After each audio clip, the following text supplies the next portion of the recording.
Your psychic number is your base vibration. This is your core nature, your instincts, and this is how you naturally experience reality on a personal level. If you were born on the 1st, the 10th, the 19th, or the 28th, you are ruled by the sun in numerology, and you are called a psychic number 1. These people possess an innate desire to rise above the masses because the sun is the king of the solar system. And so these people want to be the best at everything that they do. They will not accept second place. They tend to be extremely prideful, even if they don't show it. They have a very sensitive ego.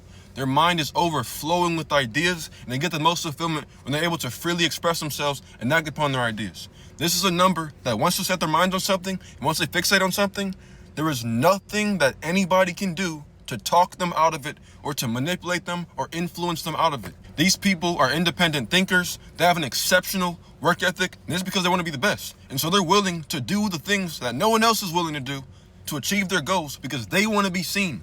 This is not a solitary number, but ultimately, this is a number that needs to pave their own path in life by breaking away from the herd and acting upon their own ideas. This is somebody that thinks very big and very large. This is a leader, an independent thinker. And so they can't have partners, friends, family members, or anyone that's in their circle that is making them doubt themselves. This is a number that thrives off of confidence in themselves, and trusting in their own ideas. As a psychic number 1, you are somebody that's going to have infinite ideas, and your soul will only be happy when you are acting upon these ideas. Now, if you're born on the 1st, you have what is called pure one energy. This is somebody who is a true individualist, someone who is driven by pure willpower and personal vision. They often have strong egos and a magnetic presence. These people can come across as intense, stubborn, or dominant, but they're also charismatic and inspiring. They also tend to act immediately on impulse or ideas, and they don't really wait around for people. If you're born on the 10th, you're going to possess all the qualities of someone born on the 1st, but you're not going to be as impatient. You're not going to be as loud. You're not going to be as bold. You're not going to be as impulsive.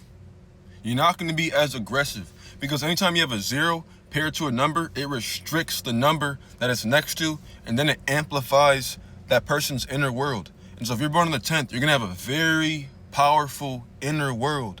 You're going to be somebody that's more introspective. You're going to be more on the quieter side, even though you're still a 1. So you're going to be more, you're still going to have the leadership skills, but you're going to be somebody that's more intuitive, somebody that's more introspective, somebody that needs their own space to think. You're going to need a quiet space you can go to where you can just brainstorm. Because these are the type of ones that have to wait for the perfect timing, because the 0 adds a divine aspect to that number. And so someone that's born on the 10th is going to operate off of divine timing. They're going to wait for the perfect time to lead. They're going to wait for the perfect time to act upon their ideas. If you're born on the 19th, you're going to be the most independent out of all the psychic number 1s, because the number 19 is a karmic number. This is somebody who drastically stands out from the crowd, and because of this, 19 borns, a lot of them have gotten bullied at early ages, and this either killed their self-esteem or caused them to develop a super strong ego. And so 19 has the most extremes.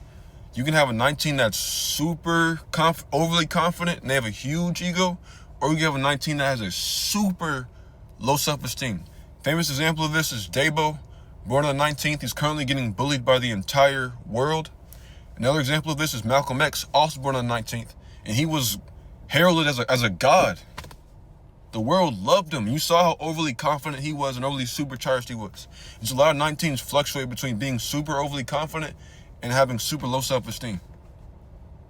And so a lot of these people have to develop independence so they can rely upon themselves instead of relying upon the world for confidence. Because when the world loves the 19, their ego rises super, super high.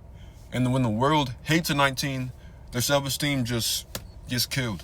And so a 19 needs to develop confidence within themselves and not rely upon the external world for their self-esteem. That's their karmic lesson. And this is only because the number 19 contains the number 9. And so the 9 wants to serve while the 1 in them wants to lead. And so the 19 is conflicted between being an individualistic person and thinking about the collective. And so they have very strong ideals and they have a very strong goals and desires, but they also have this awareness of other people. And so it's impossible for them to not think about what other people are thinking when they're doing stuff. and so this fucks with their emotions. But if you're born on the 28th, these people tend to be the most successful psychic number ones because 28s, these people are very diplomatic.